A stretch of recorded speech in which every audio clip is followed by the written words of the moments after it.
మొత్తం హైదరాబాద్ మొత్తం అంటే కొంచెం చాలా బాగుంది హైదరాబాద్ లుకింగ్. ఎటు చూసిన బిల్డింగ్లు బిల్డింగ్లు బిల్డింగ్లు,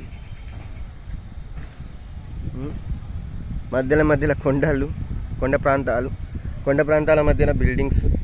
చూడండి ఆ బిల్డింగ్ ఎంత బాగుందో, ఎంత లోయ,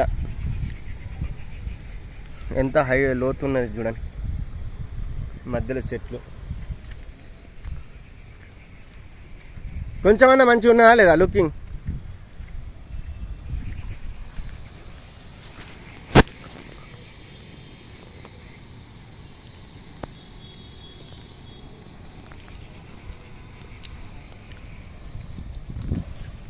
ఈ చెట్టు అటు ఇటు కాకుండా నన్ను డిస్టర్బ్ చేస్తుంది వీడియో తీయకుండా, అయినా కానీ తీసుకున్నా. ఎందుకు?